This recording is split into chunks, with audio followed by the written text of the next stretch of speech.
is goal of finance function. तो there are basically two goals of finance function.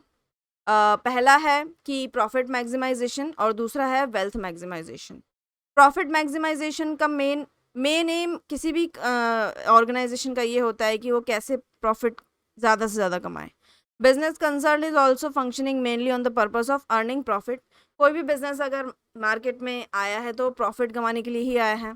Profit maximization is also the traditional and narrow approach. ये एक traditional and narrow approach होती है. M सिर्फ इस पे रहता है कि प्रॉफिट कैसे इंक्रीज हो. इस पे एम कम हो जाता है कि सोशल बेनिफिट कैसे हो. First point is profit maximization is also called cashing per share maximization. Means per share कितना इंक्रीज हो रहा है कंपनी का profit leads to maximization of the business operation. Second is ultimate aim of the business is earning profit. इसलिए सारे all the possible ways to increase वो हर चीज़ ऐसी करेगी जिससे प्रॉफिट ही इंक्रीज हो सकता है वो चीज़ें गलत भी हों एट सर्टेन पॉइंट, लेकिन फर्म उसके बारे में नहीं सोचेगी क्योंकि उसे सिर्फ प्रॉफिट अर्न करना है.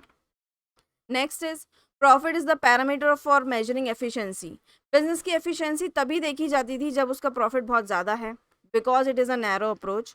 It shows entire position of the business कि प्रॉफिट अगर बहुत ज़्यादा हो रहा है तो बिजनेस बहुत बढ़िया चल रहा है. Profit maximization objective help to reduce risk. जितना ज़्यादा प्रॉफिट होगा उतनी कम रिस्क बिजनेस को होगी. इसके अनफेवरेबल या ड्रॉबैक्स ये है हो सकते हैं कि profit maximization leads to exploiting of workers. ये वर्कर्स को एक्सप्लॉइट और कंज्यूमर को भी एक्सप्लॉइट कर सकता है. वर्कर्स को कैसे कि उनको सैलरी कम देना और उनसे आउटपुट ज़्यादा निकलवाना, और कंज्यूमर को ऐसे कि उनको गलत प्रोडक्ट देना और उनसे उतनी ही रेट में उनको कम क्वालिटी का प्रोडक्ट प्रोवाइड करना. Second is profit maximization create immoral practices. इसमें इमोरल प्रैक्टिसेस भी बिजनेसमैन या ऑर्गेनाइजेशन करने लगते हैं, जैसे अनफेयर ट्रेड प्रैक्टिसेस, करप्शन और रिलेटेड चीज़ें. Profit maximization objective leads to inequalities. इसमें इनइक्वालिटीज़ हो जाती है बिटवीन कस्टमर. जो कस्टमर ज़्यादा पे कर सकता है उसमें उसको ज़्यादा प्रेफरेंस दिया जाता है, और जो सप्लायर ज़्यादा कम रेट में दे रहा है उसको ज़्यादा प्रेफरेंस दिया जाता है. तो ये सब चीज़ें जो गलत है वो सब भी की जाती हैं just to increase the profit. अब नेक्स्ट पॉइंट आता है wealth maximization. Wealth is comes in the modern approach कि प्रॉफिट तो करना ही है लेकिन उसके साथ वेल्थ भी इंक्रीज होनी चाहिए फर्म की.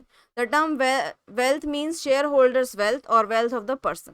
शेयर होल्डर्स वेल्थ मीन जितने भी लोगों ने इन्वेस्ट किया है उस पर्टिकुलर ऑर्गेनाइजेशन में उनका सबका डेवलपमेंट साथ में होना चाहिए. जितना बिजनेस का जितना किसी ऑर्गेनाइजेशन का हो रहा है उसके शेयर होल्डर्स का भी उतना फ़ायदा होना चाहिए. Wealth maximization is also known as value maximization और नेट प्रेजेंट वर्थ मैक्सिमाइजेशन. ये इसके दो अलग नाम है. This objective is an universally accepted concept. ये पूरा वर्ल्ड इसको एक्सेप्ट कर चुका है कि प्रॉफिट मैक्सिमाइजेशन ही इनफ नहीं है, वेल्थ मैक्सिमाइजेशन भी होना चाहिए. This objective is universally accepted. Stock holders current wealth. अब इसका फॉर्मूला क्या होता है? Stock holders current wealth in a firm is equal to number of share जितने ओन किया है कंपनी ने into current stock per share. कितना उसका पर शेयर प्राइस है उसको मल्टीप्लाई कर देंगे नंबर ऑफ शेयर्स कितने ओन करती है, और वेल्थ मैक्सिमाइजेशन का फॉर्मूला बन जाएगा. इसके आर्ग्यूमेंट्स इन फेवर है ये है कि सुपीरियर होता है प्रॉफिट मैक्सिमाइजेशन से, बिकॉज इसमें एम होता है कि सबका साथ सबका विकास, वो उस टाइप का एम होता है. Wealth maximisation consider the comparison of value और to cost associate with the concern. कितनी कॉस्ट इंक्रीज हो रही है फर्म की उस पर ध्यान रहता है वेल्थ मैक्सिमाइजेशन का. Total value deducted from the total cost incurred for the business operation. It provides extract value of the business concern. Wealth maximization considers both time and risk. इसमें टाइम भी और रिस्क भी दोनों ही consider किया जाता है.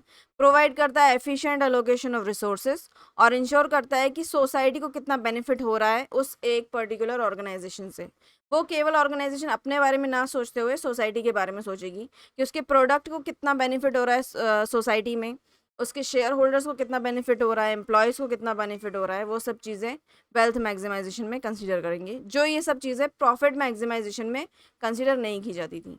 अब इसके कुछ अनफेवरेबल आर्ग्यूमेंट्स भी हैं, जैसे wealth maximization leads to perspective idea of the business concern but not it may not be suitable for the present day. हो सकता है प्रेजेंट डे बिजनेस एक्टिविटीज़ के ऊपर सूटेबल ना हो। फॉर सम मिस्टेक, जो भी मिस्टेक हो रही हैं grammatical, please excuse me for that, तो आप थोड़ा देख लेना उसको। Wealth maximization creates ownership management controversy. Means ownership कितनी है और मैनेजमेंट कितनी हो रही है, वो हमेशा एक बैटल रहता है वेल्थ मैक्सिमाइजेशन में।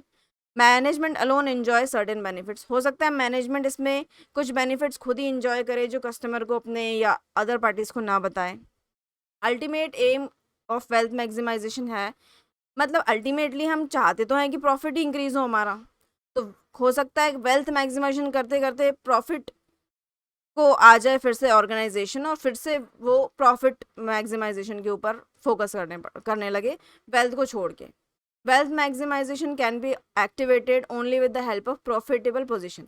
अब ये भी सही बात है उतनी ही कि वेल्थ मैक्सिमाइजेशन तभी हो सकता है जब फर्म के पास ऑलरेडी बहुत सारा प्रॉफिट हो। अगर फर्म के पास प्रॉफिट ही नहीं है तो वेल्थ को मैक्सिमाइज नहीं कर सकती। अगर फर्म खुद ही नहीं कमा पा रही है तो वो सोसाइटी या फिर अपने शेयर होल्डर्स को बेनिफिट नहीं कर सकती किसी भी तरीके से। अब ये एक चार्ट बनाया है मैंने तीनों का, और भी अच्छे से एक्सप्लेन होने के लिए कि तीनों चीज़ें क्या होती है। तो प्रॉफिट मैक्सिमाइजेशन में क्या होता है, सिर्फ मैक्सिमाइजेशन ऑफ प्रॉफिट से ये रिलेटेड होता है, so that firm can overcome future, ताकि जितने भी फ्यूचर रिस्क हैं वो फर्म ओवरकम कर सके। वेल्थ मैक्सिमाइजेशन होता है सिर्फ शेयर होल्डर्स को का वेल्थ मैक्सिमाइज हो, इसमें फ्यूचर रिस्क या इसके बारे में बात नहीं होती है। और वेलफेयर मैक्सिमाइजेशन तीसरा एक चीज़ होती है, is done with the help of microeconomic techniques to examine a locative distribution। Microeconomic techniques होती है हर एक इंडिविजुअल को स्टडी करना, हर एक शेयर होल्डर्स को, हर एक प्रोड्यूसर, हर एक सप्लायर को स्टडी करने के बाद वेलफेयर मैक्सिमाइजेशन करती है firm. Next point is profit maximization is a yardstick for calculating efficiency. इससे हम एफिशिएंसी और इकोनॉमिक प्रॉस्पेरिटी कैलकुलेट कर सकते हैं फर्म की।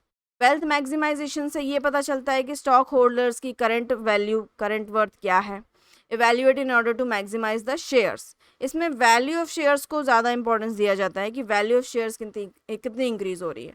और वेलफेयर मैक्सिमाइजेशन में सोशल वेलफेयर को ज़्यादा कंसीडर किया जाता है बाय कैलकुलेटिंग इकोनॉमिक एक्टिविटीज़ की उस पर्टिकुलर प्रोडक्ट से सोसाइटी को क्या बेनिफिट हो रहा है। बेसिकली वेल्थ और वेलफेयर को एक ही जैसा मान सकते हैं, बस इसमें थोड़ा सा और अलग कर दिया है, वेलफेयर को वेल्थ से थोड़ा सा अलग और करके एक्सप्लेन किया है। Third point is profit is measured in terms of efficiency. Profit कैसे मेजर करेंगे कि एफिशिएंसी कैसे इंक्रीज हो रही है, फर्म की इंक्रीज हो रही है मीन्स फर्म प्रॉफिट कमा रही है। वेलफेयर कैसे मेजर करेंगे, मार्केट प्राइस जब शेयर का इंक्रीज हो रहा है मीन्स वेल्थ मैक्सिमाइज हो रहा है। और welfare can be measured in two ways, या तो either by pair to efficiency और इन यूनिट्स, मतलब एफिशिएंसी इंक्रीज हो रही या हो रही हो, या फिर यूनिट्स कितनी इंक्रीज हो रही है शेयर की, दोनों तरीके से वेलफेयर को कैलकुलेट कर सकते हैं। Fourth point is profit maximization involves problem of uncertainty. इसमें अनसर्टेनिटी हो सकती है क्योंकि प्रॉफिट तो अनसर्टेन ही होते हैं। कोई भी इन्वेस्टमेंट हम कर रहे हैं, हो सकता है उसमें आगे चल के नहीं हो प्रॉफिट, तो वो अनसर्टेन हो जाएगा अपने आप ही। वेल्थ मैक्सिमाइजेशन इसमें इन्वॉल्व करता है related to maximization of share holders wealth. इसमें पूरा फोकस इसी पे रहता है कि शेयर होल्डर्स की वेल्थ कैसे मैक्सिमाइज की जाए, मतलब उनको प्रॉपरली डिविडेंड मिल रहे हैं कि नहीं, डिवेंचर्स को प्रॉपरली इंटरेस्ट टाइम पे मिल रहा है कि नहीं, ये सब चीज़ें, प्रेफरेंस शेयर होल्डर्स को उनका इंटरेस्ट जो भी डिसाइडेड है वो टाइम पे मिल रहा है कि नहीं, वो सब चीज़ें। वेलफेयर मैक्सिमाइजेशन इन्वॉल्व करते हैं problem of combining the utilities of different people. जो भी डिफरेंट पीपल की लोगों की प्रॉब्लम्स हैं उसको ही सिर्फ कंसिडर करता है वेल्थ मैक्सिमाइजेशन। वो अगर प्रॉब्लम्स हट जाएंगी तो वेल्थ मैक्सिमाइजेशन हो जाएगा इजीली। तो this is the end of the slide. I hope आप लोगों को समझ में आया होगा कि फाइनेंशियल मैनेजमेंट का मीनिंग क्या होता है, एम क्या होते हैं, ऑब्जेक्टिव क्या होता है। If there is any doubt you can tell me. So thank you so much.